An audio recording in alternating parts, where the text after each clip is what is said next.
राष्ट्रीय पिछड़ा वर्ग मोर्चा के द्वारा चरणबद्ध आंदोलन की घोषणा की गई है। आज उसकी घोषणा की गई है। 31 राज्यों में 567 जिलों के मुख्यालयों पर 22 मार्च को धरना प्रदर्शन हो रहा है। 18 अप्रैल को 2022 को रैली प्रदर्शन हो रहा है। 25 मई 2022 को भारत बंद किया जा रहा है। ये जो चरणबद्ध आंदोलन है, इसमें 10 मुद्दे उठाए गए हैं, जिसके वजह से ये भारत बंद किया जा रहा है। ये 10 मुद्दे क्या है? पिछड़ा वर्ग मोर्चा के द्वारा ये 10 मुद्दे उठाए गए हैं। उसमें मुख्य मुद्दा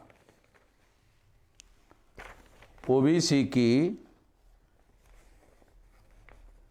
जातीय आधारित गिनती का मुद्दा है। पहले नंबर का मुद्दा है। और 52% लोगों के हक अधिकार से संबंधित है। यदि 52% ओबीसी की जातीय आधारित गिनती नहीं होती है तो उनके हक और अधिकार सुरक्षित नहीं हो सकते। और उनके हक और अधिकार सुरक्षित करने के लिए और उनके हक और अधिकार संख्या के अनुपात में सुरक्षित करने के लिए ये आंदोलन है। जब अनुसूचित जाति और जनजाति के लोगों को संख्या के अनुपात में अधिकार दिए गए आरक्षण के, तो ओबीसी की संख्या 52% है, उनको 27% ही दिया गया। और इसके लिए 50% से ज़्यादा आरक्षण हो नहीं सकता, ऐसा कहकर यह दिया गया। जबकि कानून बनाकर और 10% जो ब्राह्मण क्षत्रिय वैश्य के नाम पर ये 10% दिया गया, ये 10% कानून बनाकर दिया जा सकता है 50% से ज़्यादा। तो ओबीसी के 52% लोगों को 52% क्यों नहीं दिया जा सकता? अगर देश का प्रधानमंत्री पिछड़े वर्ग का है और वही पिछड़े वर्ग के विरोध में सुप्रीम कोर्ट में हलफनामा दाखिल करता है, और इस वजह से पिछड़े वर्ग के लोगों के द्वारा ये भारत बंद चरणबद्ध तरीके से किया जा रहा है। पहले धरना प्रदर्शन किया जा रहा है, बाद में प्रदर्शन रैलियां की जाएगी, और उसके बाद भारत बंद किया जाएगा। तो ये मुख्य मुद्दा है, प्रमुख मुद्दा है, जिसके लिए ये आंदोलन किया जा रहा है। इस वजह से राष्ट्रीय परिवर्तन मोर्चा ब्रैकेट में सामाजिक, राष्ट्रीय परिवर्तन मोर्चा ये सामाजिक कार्य करने के लिए भी, सामाजिक मुद्दों को उठाने के लिए भी राष्ट्रीय परिवर्तन मोर्चा बनाया गया है। उसके तहत जितने भी सामाजिक संगठन है, ऑफशूट संगठन है, वो सारे के सारे लगभग 87 सामाजिक संगठन है, वो सारे के सारे संगठन के द्वारा इस आंदोलन का समर्थन किया जा रहा है। और ये समर्थन की घोषणा करने के लिए खास तौर पर मैं ये वीडियो बना रहा हूँ। तो इसलिए मेरा ये घोषणा करने के पीछे का मकसद ये है कि सारी शक्ति इकट्ठा करके ये भारत बंद किया जाना चाहिए, पूरी शक्ति लगाकर भारत बंद किया जाना चाहिए। ये हमारे तमाम संगठनों के लोगों को, कार्यकर्ताओं को, वेल विशर लोगों को, समर्थकों को मैं खास तौर पर अपील करना चाहता हूँ।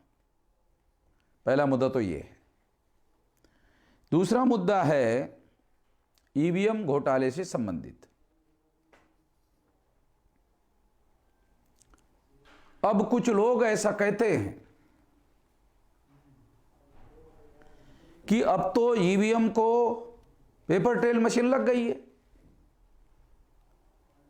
और जो घोटाला होता था, अब घोटाला रोकने के लिए पेपर टेल मशीन लग गई है। मगर 2004, 2009 को, 2014 को जब पेपर टेल मशीन नहीं लगी थी तो इसका मतलब है घोटाला होता था। आप ही लोगों के कहने के मुताबिक जो आज पेपर टेल के नाम पर समर्थन कर रहे हैं वो भी यही कहना चाहते कि फिर घोटाला होता था। और ये जो पेपर टेल मशीन है, ये जो लगाई गई है, ये तो मैंने लगवाई है। 24 अप्रैल 2017 को दीपक मिश्रा जो चीफ जस्टिस थे, उनके द्वारा ये मेरे फेवर में निर्णय दिया गया है और मैंने 2019 के चुनाव में ईवीएम को पेपर टेल मशीन लगाई है। मगर 8 अप्रैल 2019 को जब चुनाव शुरू हो रहा था, चुनाव चल रहा था, चुनाव की प्रक्रिया चल रही थी, उस दौरान एक केस लेकर गए बीजेपी, कांग्रेस और 21-22 दलों के द्वारा। ये लेकर गए, सुप्रीम कोर्ट में लेकर गए। रंजन गोगोई उस समय चीफ जस्टिस थे और पेपर टेल मशीन के द्वारा जो निर्णय 24 अप्रैल 2017 को दिया गया था, ये उसके विरोध में गए थे। जबकि सुप्रीम कोर्ट ने 8 अक्टूबर 2013 को पेपर टेल मशीन लगाने का इसलिए आदेश दिया था कि पेपर टेल मशीन लगाने से रिकाउंटिंग होगी। पेपर टेल मशीन के अंदर जो कागजी स्लिप रहेगी उसकी रिकाउंटिंग होगी और रिकाउंटिंग होने से यदि ईवीएम में घोटाला होता है तो पेपर टेल मशीन में पकड़ा जाएगा। जब घोटाला करने वाले लोगों को मालूम होगा कि पेपर टेल मशीन के द्वारा जो पर्चियां है उसकी रिकाउंटिंग करने से घोटाला पकड़ा जाएगा, जब चुनाव आयोग को यह मालूम हुआ, जब बीजेपी को यह मालूम हुआ,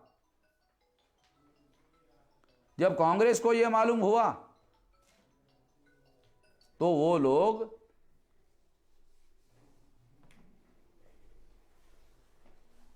पेपर टेल मशीन में मैचिंग करने के लिए 50% मैचिंग की मांग करने के लिए सुप्रीम कोर्ट में केस लेकर गए। रिकाउंटिंग के ऑर्डर में 100% पर्चियों की गिनती होने वाली थी। जब 100% पर्चियों की गिनती होने वाली थी, रिकाउंटिंग होने वाली थी, तो ये 50% मांग करने की क्या जरूरत थी? और रंजन गोगोई ने 1% की बात को स्वीकार किया। जब 1% की बात स्वीकार किया तो इसका मतलब यह है कि इससे फ्री, फेयर एंड ट्रांसपेरेंट चुनाव नहीं हो सकता। फ्री, फेयर एंड ट्रांसपेरेंट चुनाव रिकाउंटिंग से ही हो सकता है। और यह हैरान करने वाली बात है कि 24 अप्रैल 2017 को हम लोग जो कंटेम्प्ट ऑफ कोर्ट लेके गए थे, कोर्ट में एक केस लेके गए थे कि चुनाव आयोग इसे लागू नहीं कर रहा, तो चुनाव आयोग ने ये कंटेम्प्ट ऑफ कोर्ट का कोई जवाब नहीं दिया। उनके पास हमारे किसी सवाल का जवाब नहीं था, किसी सवाल का कोई जवाब नहीं दिया उन्होंने। और सुप्रीम कोर्ट ने जब कंटेम्प्ट ऑफ कोर्ट में निर्णय दिया, तो कंटेम्प्ट ऑफ कोर्ट का निर्णय बदलकर पेपर ट्रेल मशीन लगाने के लिए निर्णय दिया गया था कंटेम्प्ट ऑफ कोर्ट का केस लेने के बाद। तो वह निर्णय कैसे बदला जा सकता है 1% मैच करने के लिए? यदि 1% मैच करने के लिए कंटेम्प्ट ऑफ कोर्ट का निर्णय बदला जा सकता है, तो सुप्रीम कोर्ट की इज्जत कैसे बचेगी? कंटेम्प्ट करने की वजह से सुप्रीम कोर्ट की जो इज्जत जाती है, और उसके विरोध में जो निर्णय दिया गया है, वो निर्णय देने के बाद फिर उसको बदला गया, रंजन गोगोई के द्वारा बदला गया। वो बदलने के लिए भी एक औरत का चरित्रहनन का आरोप का इस्तेमाल किया गया। इसकी वजह से ये 1% का निर्णय दिया गया है। कुछ जस्टिस रंजन गोगोई कहते हैं कि सुप्रीम कोर्ट के द्वारा भी न्याय नहीं होता है। अपने ऑटोबायोग्राफी में उन्होंने ये बात लिखी है, बयान भी दिया उन्होंने। तो इस तरह से ईवीएम मशीन के साथ मैचिंग करने वाला जो निर्णय दिया गया है, इससे ईवीएम का घोटाला कायम है। और इस वजह से हम लोग ईवीएम के विरोध में भारत बंद करने का ऐलान कर रहे हैं और पेपर ट्रेल मशीन की नए सिरे से मांग कर रहे हैं कि पेपर ट्रेल मशीन लागू किया जाए और सुप्रीम कोर्ट का 8 अक्टूबर 2013 का निर्णय लागू किया जाए, और जिसमें रिकाउंटिंग होगी पर्ची की। ये हमारी मांग है। इसके समर्थन में हम भारत बंद कर रहे हैं और ईवीएम के विरोध में हम भारत बंद कर रहे हैं। तीसरा मुद्दा है, कांग्रेस के द्वारा इस देश में निजीकरण का कार्यक्रम शुरू किया गया। जब निजीकरण का कार्यक्रम शुरू किया गया तो गवर्नमेंट सेक्टर समाप्त होने के कगार पर है, पब्लिक अंडरटेकिंग सेक्टर समाप्त होने के कगार पर है, और इस वजह से वहां की सारी नौकरियां जो है या तो प्राइवेटाइज हो रही है या तो आउटसोर्सिंग की जा रही है। आउटसोर्सिंग भी प्राइवेटाइजेशन है। जो पब्लिक अंडरटेकिंग सेक्टर प्राइवेटाइज हो गया है उसमें रिजर्वेशन 0% हो गया, और जो गवर्नमेंट सेक्टर बचा हुआ है उसमें भी आउटसोर्सिंग के द्वारा लोगों की भर्ती हो रही है, और इस वजह से रिजर्वेशन 0 हो गया है। इसके समर्थन में भी हम लोग भारत बंद कर रहे हैं।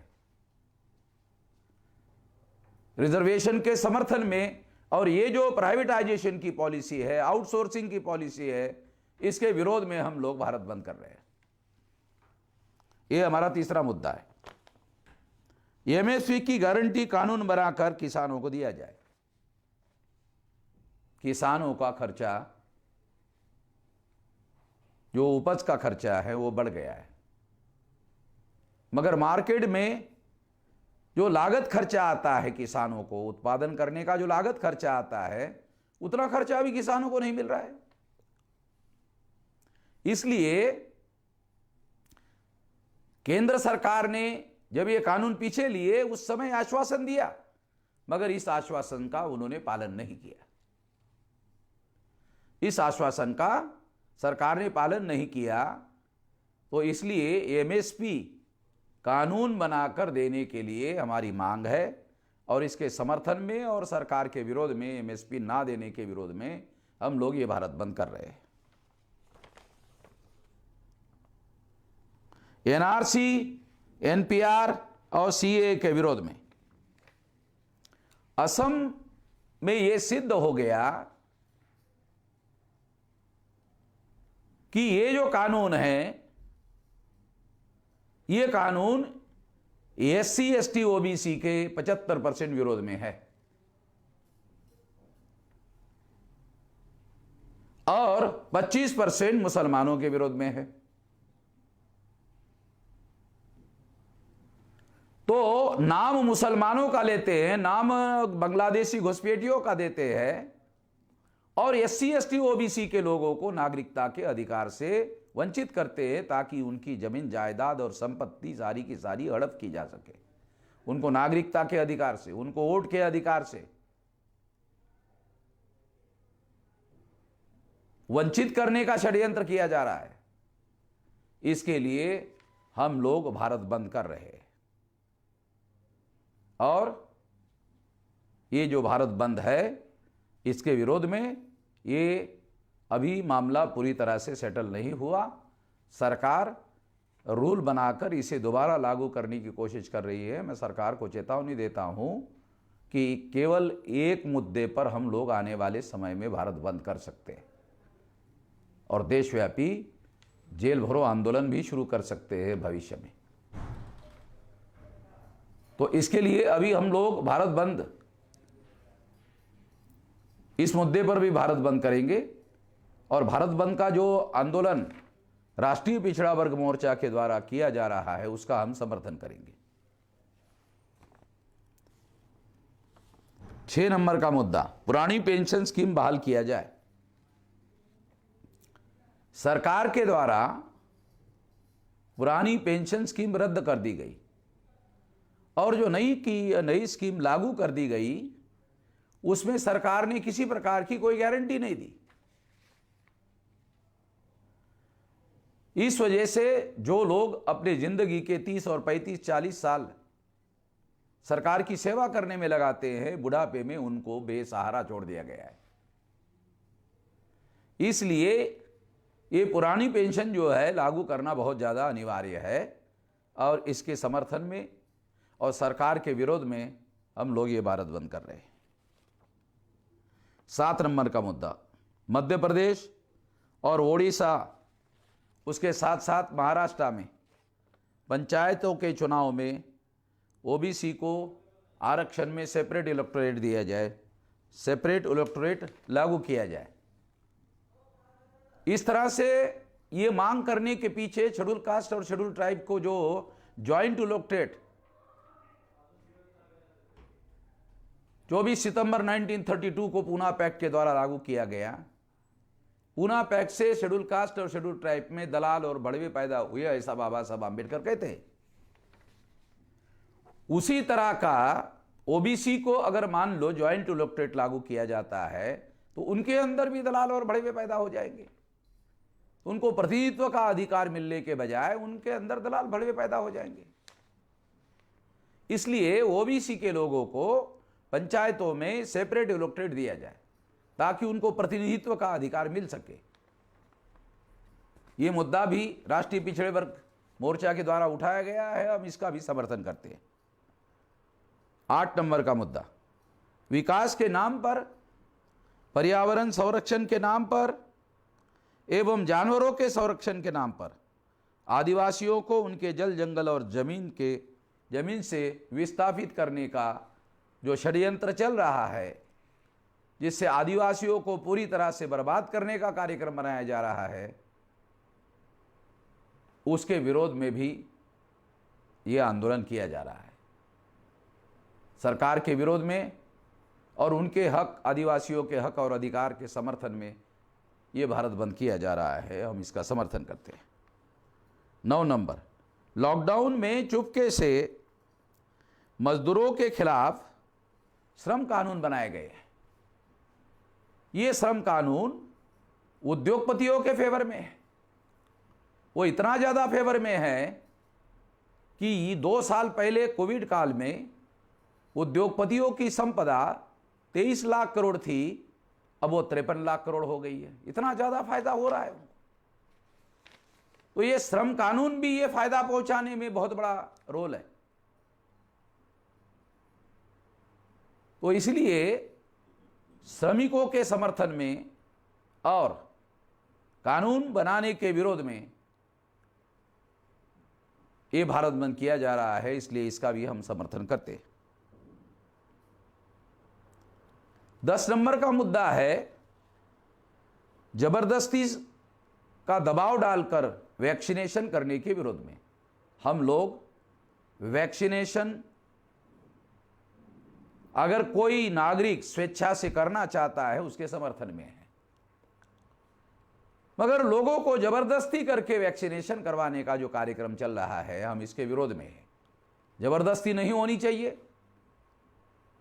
अगर आप वैक्सीनेशन करना चाहते हो और नागरिक खुद वैक्सीनेशन करने के लिए तैयार है, या आप उनको कन्विंस करते हो और वो तैयार होते हैं, तो हमारा इसके लिए विरोध नहीं है। मगर जबरदस्ती की जा रही, हम जबरदस्ती के विरोध में हैं। तो इसलिए ये 10 मुद्दे हैं। इस 10 मुद्दे के विरोध में हम भारत बंद का समर्थन कर रहे हैं पूरे शक्ति के साथ में। राष्ट्रीय परिवर्तन मोर्चा, जो सामाजिक राष्ट्रीय परिवर्तन मोर्चा है, उसके द्वारा ये विरोध हो रहा है और इसमें हम लोग चरणबद्ध तरीके से भारत बंद करेंगे। इस मौके पर मैं देशवासियों को, SC ST OBC माइनॉरिटी के लोगों को अपील करता हूं कि वो पूरे शक्ति के साथ इस भारत बंद के कार्यक्रम में लग जाए, पूरे ताकत के साथ लग जाए। ये हमारे लोगों के हक और अधिकार और संविधान लागू करने का मामला है, इसलिए इसके समर्थन में मैं अपील करता हूं।